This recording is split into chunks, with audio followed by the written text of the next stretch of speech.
8-ci il 2-ci siniflər üzrə olan suallarına baxacağıq. Birinci sual. Sağda göstərilən şəkildə qara və sarı rəngləri bir-biri ilə əvəz etsək, aşağıdakı şəkillərdən hansı alınır?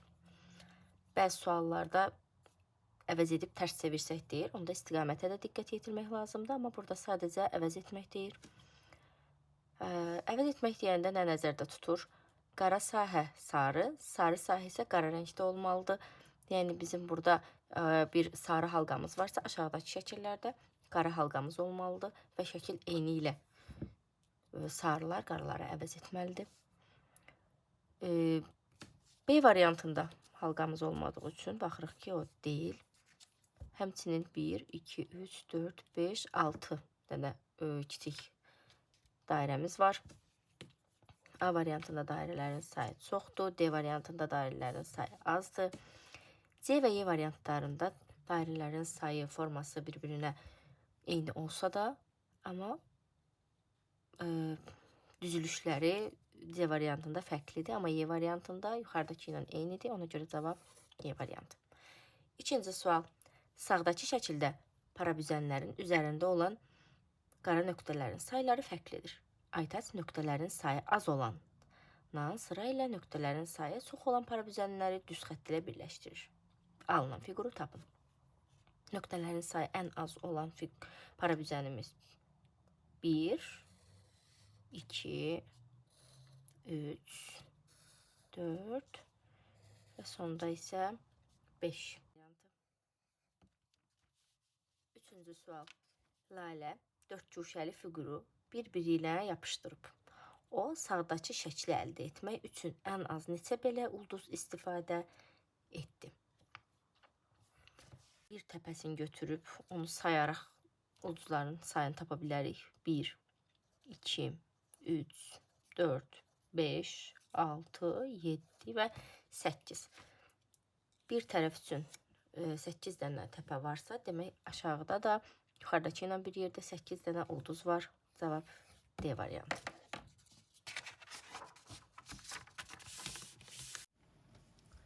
Dördüncü sual. Şəkildəki pizza eyni ölçülü dilimlərə bölünmüşdür. Pizzanın neçə dilimi çatışmır? Biz burada pizzanın dilimlərini çəkə bilərik. Amma çəkərkən əsasən səhvliklərə yol vermək mümkündür uşaqlarda. Ona görə ən dəqiq üsulu pizzanın burada görsənən bir orta xətti var. Onu tam ortadan bölübdür. Sayırıq 1, 2, 3, 4, 5, 6. Pizzanın yarısı 6 dilimdən ibarətdir. Demək ki, digər yarısı da 6 dilimdən ibarətdir. Burada 2 dilimi göstəribsə, çatışmayan 4 dilimi qalıbdır. D variantı. 5-ci sual. Hər iki parkda eyni sayda kenguru olmağı üçün bir parkdan o bir parka neçə kenguru keçirilməlidir? Sayırıq 3, 7, 9, 10 və 14. Bu tərəfdə 14 kenguru var. Bu tərəfdə isə 4 kenguru var. Cəmi 18 kengurumuz var. Hər iki parkda birlikdə bərabər sayda kenguru olmağı üçün demək ki, bu tərəfdə də 9 sayda kenguru olmalıdır. Bu tərəfdə də 9 dənə kenguru olmalıdır. Burada 4 dənəsi varsa, demək buradan 5 dənəsi də keçsə, bərabər sayda kenguru olacaq hər iki tərəfdə də. B variantı. 6-cı sual. Aşağıdakı parabüzənlərin üzərində olan qara nöqtələrinin ümumi sayın 20 olması üçün hansı parabüzən uçub getməlidir? 5, 7, 5, 6 və 4. Cəmdə 27-dir. Parabüzənlərin ümumi sayın 20 olmaq üçün üzərində 7 xal olan parabüzən uçub getməlidir. B variantı.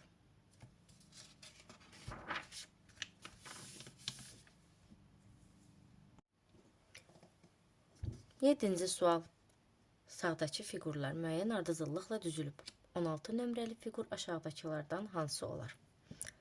Diqqətlə baxsaq görəcəyik ki, birincidə sarı ən aşağıda olduğu halda, ikincidə 2, 3 və 4-cü yer, 5-cidə isə yenidən 1-ci yerdədir. Yəni 5-ci fiqur 1-ci ilə eyni formadadır.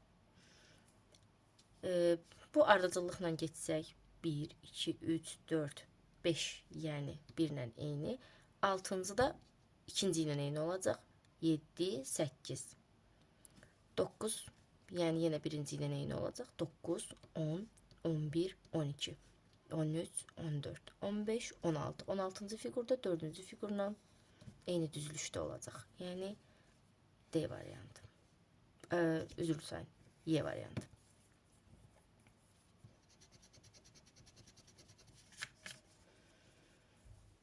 8-ci sual. Balaca Ramiz oyuncağı şəkildəki kimi yığıb. Yuxarıdan baxarkən o neçə halqa görəcək? Ramiz yuxarıdan baxarkən böyük halqaların aşağısındakı balaca halqaları görməyəcək. O sadəcə yuxarıdan baxanda böyük halqaları görəcək. Yaxud da böyük halqaların üzərindəki balaca halqaları görəcək. Ölçü olaraq ondan daha kiçik olanları. Ramiz birinci halqanı görəcək. İkinci halqanı da görəcək. Amma onun aşağısındakı bu iki ölçüsü kiçik halqanı görə bilməyəcək. Daha sonra o ölçü olaraq bu halqadan daha böyük olan üçüncü bu halqanı da görəcək. Amma onun aşağısındakı daha ensiz halqanı görə bilməyəcək. Yəni Ramiz 1, 2 və 3 halqa görəcək. C variantı. 4 ballıq suallar. Məlahət bibinin 5 süpürgəsi var. O süpürgələri bir-bir və digərinə toxunmadan götürür. Məlahət bibi ən son hansı süpürgəni götürər? O ilk olaraq ən yuxarıdakı süpürgəni götürəcək ki, yəni D süpürgəsini. Onun altında A, onun altında Y süpürgəsidir. Ondan sonra isə C süpürgəsidir. Ən aşağıda isə B süpürgəsidir ki, hamısının altında qalır. Ona görə də ən son B süpürgəsini götürəcək. B variantı.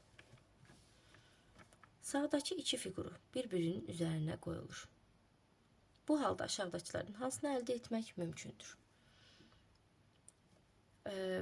Bu fiquru bunun üzərinə qoysaq, bu nöqtədən ki, E variantını ala bilərikmi? Xeyr. Çünki E variantını ala bilmək üçün həmçinin buradan da bu formada xətt getməli idi. E variantı deyil. D variantında iki xətt olmağına baxmayaraq bucaqları bir-birinə uyğun gəlmir. Burada iti bucaq, burada isə düz bucaq formasındadır. D variantı da deyil. C variantında fiqur burada qoyulub, amma burada bir dənə də əlavə xətt var. Olmaz o. C variantı da deyil. B variantında isə bucağın istiqaməti yuxarı formada qoyulub, amma yenə burada bir əlavə xətt var. O da deyil. A variantında isə buradakı fiqura bu formada və bu formada. O fiquru yan çevirərək bu formada qoyaraq A variantını əldə etmək mümkündür.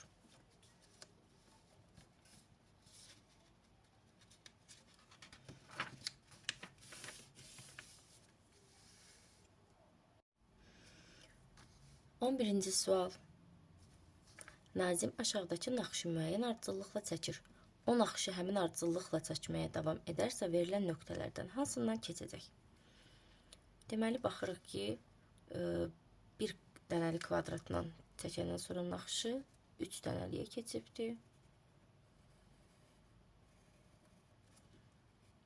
Sonra 2 dənəli ilə davam edir. Sonra isə 1 dənəli ilə davam edir. Və D nöqtəsindən keçir. Cavab D bəndi. 12-ci sual.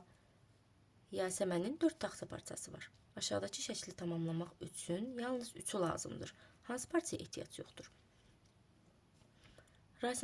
Yasəmənin aşağıdakı şəkli tamamlamaq üçün 2 dənə kənara ehtiyacı var ilk öncə. Yəni D və C kənarlarının birini burada istifadə etsə, birini isə burada istifadə etsə, həmçinin B fiquruna da ehtiyac yaranır. Yəni B, C və D fiqurlarına ehtiyac yaranır. A parçasına isə ehtiyac yaranmır. A variantı. 13-cü sual. Dilarə sağdakı şəkildə göstərildiyi kimi nişancaha 3 ox atmaqla birinci dəfə 6 xal, ikinci dəfə 8, üçüncü dəfə isə neçə xal qazanır? Deməli, Dilarə birinci atışında 6 xal qazanıbsa, bu sahə 3 atış eləyib, 2 xallıqdır. Bu sahənin 2 xallıq olduğunu nəzərə alsaq, bu atışında 4 xal, ümumi 8-dirsə, orta sahədə 4 xallıqdır. Orta sahə 4 xallıqdırsa, 3 dəfə 4,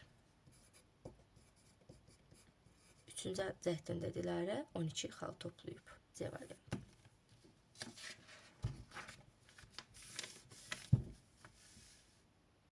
14-cü sual. Toplan adlı it öz oyuncaqlarını götürmək üçün müəyyən bir yol ilə gedir. O ümumilikdə 3 dəfə sağa, 2 dəfə isə sola dönməlidir. Aşağıdakı variantlardan hansı Toplanın getdiyi yolu göstərir? Toplan 3 dəfə sağa, 2 dəfə isə sola dönməlidir. A variantı. Toplan bir dəfə sağa döndü, bir dəfə sola, ikinci dəfə sağa döndü, üçüncü dəfə sola, ikinci dəfə sola və yenə üçüncü dəfə də sola. B variantı. Toplam bir dəfə sağa döndü, bir sol, iki sol, ikinci sağ və yenə üçüncü sol. Sol tərəfə getdi. B variantı da deyil. C variantında toplam gəldi bir sağ, ikinci gedişi sol. Demək bir sağ, bir sol. Yenə sağ, ikinci sol və üçüncü sağ. C variantı uyğundur. Digər variantlara da baxsaq, toplam sola dönüb, bir sol, bir sağ, ikinci sol, üçüncü sol, yenə uyğun gəlmiş. Gəldi toplam bir sol, ikinci sol, üçüncü sol, yenə uyğun gəlmir. E variantı da düzgün gəlmir. Deməli cavabımız dəqiq C variantıdır. 15-ci sual. Aşağıdakı şəkildə Kənanın əlinin müxtəlif şəkilləri verilmişdir. Onun sağ əlini göstərən şəkillərin sayı neçədir? Burada baş barmaqlarımızın istiqamətinə görə təyin edə bilərik. Gördüyümüz kimi əlimizi tutanda baş barmağımız bu tərəfə baxır, amma sağ əlimizi tutanda o tərəfə baxır. Əlimizin istiqamətlərinə uyğun cavablar tapa bilərik. Birinci şəkil sol əlimizdir. İkinci şəkil sağdır.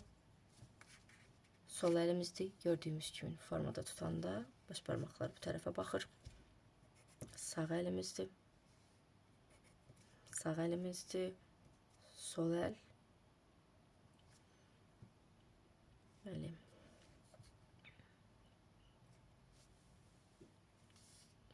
Sağ əlimizdir. Sağ əlimiz. Bunlarsa sol əlimizdir. Deməli 1, 2, 3, 4, 5 şəkildə bizim sağ əlimiz göstərilib. Cəmil kəndiri 3 bərabər hissəyə bölür və hər üçünə düyünlər atır. Aşağıdakı şəkillərdən hansı həmin 3 hissəni təsvir edir? 3 bərabər hissəyə bölünmüş kəndirlərə düyünlər atılırsa, düyünlər kəndirin uzunluğunu qısaldır. Yəni düyünlərin sayı nə qədər çoxdursa, kəndirin qısalığı da qısa olmalıdır. Deməli variantlarımıza baxanda A variantına diqqət yetirsək, görəcəyik ki, 3 düyünü olan kəndirin uzunluğu 2 düyünü olan kəndirin uzunluğundan daha çoxdur. Bu mümkün deyil. C variantında da həmçinin 3 düyün 2 düyündən uzundur. Y variantında da 2 düyünü olan kəndirin uzunluğu 1 düyünü olan kəndirin uzunluğundan çoxdur. Və həmçinin 3 düyünü olan kəndirin uzunluğu 2 düyünü olan kəndirin uzunluğundan çoxdur. Mümkün deyil. Sıralama ilə bax, ən qısa 3 düyün, sonra 2 düyün, ən uzun isə 1 düyünü olan kəndirdir. Cavab B variantı. 17-ci sual. Aşağıdakı hər bir göbələyin altına göbələyin üzərində olan ağ nöqtələrin sayı qədər cırtdan yerləşə bilir. Aşağıdakı şəkil göbələyin bir tərəfini göstərir və məlumdur ki, hər iki tərəfdə olan ağ nöqtələrin sayı eynidir. Belə olduğu halda yağışdan sığınacaq axtaran 30 cırtdandan neçəsi islanmış olacaq? Birinci göbələyin üstündə 3 nöqtə varsa, deməli ümumi 6 nöqtə var. Burada 8, burada 4, burada isə 10 nöqtə var. Yəni ümumən bu göbələyin altında 6 cırtdan yağışdan, islanmaqdan qoruna bilər. Cəm olaraq 28. Zırtdan, yağışdan, islanmaqdan qoruna bilər. Yəni 30-dan 28-ini də çıxsaq, sadəcə 2 zırtdan yağışda islanmış olacaq. A variantı. 18. Bir dondurmanın qiyməti 1 manatdır. Bayram günləri 6 dondurmanı 5 manata almaq mümkündür. Bayram günləri 36 manata ən çox neçə dondurma almaq olar? Deməli 36 5-ə bölünmür. Ona ən yaxın olaraq 35 5-ə bölünür. 7 alınır. Yəni biz 7 dəfə 5 manatlıq dondurma ala bilərik. Yəni hər dəfəsində də 6 dondurma alsaq, 7 vur 6, biz bayram günləri minimum 42 dənə dondurma ala bilərik. Amma biz 36-nı yox, 35-i 5-ə bölmüşük. Bizim orada 1 manatımız qalıb. O 1 manata da bir dənə də dondurma alaraq 43 dənə dondurma ala bilərik. 19-cu sual. 2, 0, 1 və 8 rəqəmlərindən istifadə etməklə ondan böyük, 25-dən kiçik rəqəmləri fərqli olan neçə müxtəlif ədəd düzəltmək olar? İlk öncə ondan böyük deyirsə 12, 18, 20, 21. 4 müxtəlif ədəd düzəltmək olar. A variantı. 20-ci sual. Ramilin 2 sandığı var. Soldakı sandıqda 10 ədəd metal pul var. Sağdakı sandıq isə boşdur. Sabahdan başlayaraq Ramil hər gün soldakı sandığa 1, sağdakı sandığa isə 2 metal pul qoyacaq. Neçə gündən sonra saydıqlarında sandıqlarda eyni sayda metal pul olacaq. Deməli, sabahdan etibarən deyirsə, sol sandığa 1 pul əlavə etsə, orada 11 olanda, sağ sandıqda 2 metal pul olacaq. Burada 12 olanda, orada 4. Burada 13 olanda, burada 6. Burada 14 olanda, burada 8. Burada 15 olanda 10. 16 olanda 12. 17 olanda 14. 18 olanda 16. 19 olanda 18. 20 olanda isə digər sandıqda da 20 olacaq. Yəni eyni sayda metal pul olacaq.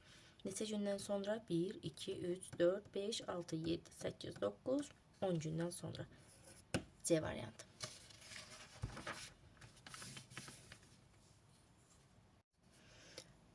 21-ci sual. Nigarın 3 ağ, 2 qara, 2 boz kağız parçası var. O, qara olmayan hər kağız parçasını yarıdan kəsir. Sonra o, ağ olmayan hər bir kağız parçasını yarıdan kəsir. Onun neçə kağız parçası olacaq?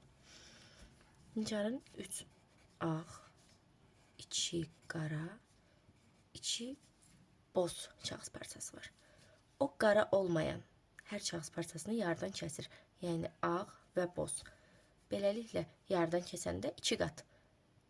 Yəni 6 dənə ağ, 4 dənə boz və qaralara dəymədiyi üçün də 2 dənə də qara kağız parçası olur. Sonra o, ağ olmayan hər bir kağız parçasını yarıdan kəsir. Yəni boz və qara. Ağlar qalır, 6 ağ, 4 qara kağız parçası, 4 boz kağız parçası olur. 8 boz kağız parçası, 2 qara kağız parçası da olur. 4 qara kağız parçası. Cəmdə isə onun 18 dənə kağız parçası olur. D variantı. 22. Samirin uzunluğu 5 santim, eni isə 1 santim olan taxta parçaları var. O, bu taxta parçaları ilə şəkildəki hasarı quraşdırır. Hasarın uzunluğunu tapın. Deməli, əvvəlcə buradan bura qədər hasarın uzunluğu 5 santimdir. Bu taxta parçasının uzunluğu isə eni ilə üst-üstə düşdüyü üçün 1 santimi çıxsaq, buradan bura qədər hasarın uzunluğu 4. Həmçinin yenə biz taxtanı buradan eni qədər, yəni 1 santim içeride qaldığı üçün buradan götürsək, bura qədər də 4 santimdir. Eyni ilə 4 santim və buradan da geriyə 1 santim çıxanda 4 santim qalır. Yəni bizim hasarımızın uzunluğu 5 vur. 5 plus 4 plus 4 plus 4 plus 4. Yəni 21 santim. B variantı. 23-cü sual. Günel ilə Nigarın evləri arasındakı məsafə 16 kilometrdir. Günel ilə Nigarın evləri arasındakı məsafə 16 santimdir. Kilometrdir. Nigar ilə Lamiyənin evləri arasındakı məsafə isə 20 kilometrdir ümumi. Yol ayrıcından Nigarın evinə qədər olan məsafə 9 kilometrdir. Günel ilə Lamiyənin evləri arasındakı olan məsafəni tapın. Günelin evindən yol ayrıcına qədər olan məsafə 7 kilometrdir. Həmçinin Nigardan Lamiyənin evinə qədər olan məsafə 20, bura qədər məsafəsi 9-dursa, yol ayrıcından Lamiyənin evinə qədər olan məsafə də 11 kilometrdir. Yəni 7 kilometr üstəgəl 11 kilometr bərabərdir 18 kilometr. Y variantı. Və son sual. 24-cü sual. Günay mağazadan 4 oyuncaq aldı. Bu oyuncaqların qiymətləri aşağıdakı bərabərliklərlə ifadə olunmuşdur. Deməli, bizim 3 konstruktorumuzun qiyməti bir dovşanın qiymətinə bərabərdir. Həmçinin konstruktorun üzərinə dovşanın qiymətini gəlsək, kuklanın ayıcığın qiyməti ilə dovşanın qiymətinin cəmi isə konstruktor və kuklanın qiymətinin cəminə bərabərdir. Deməli, bu tarz suallarda eyni oyuncağın qiyməti ilə ölçü götürə bilərik. Konstruktorumuzun 3 dənəsinin qiyməti bir dovşanın qiymətinə bərabərdirsə, konstruktoru x-lə işarələsək. Həm burada dovşanın qiymətinin yerinə 3 konstruktor da yaza bilərik. 3x, yəni bizim kuklamızın qiyməti 4x-ə bərabərdir. Dovşanımızın qiyməti isə 3x-ə bərabərdir.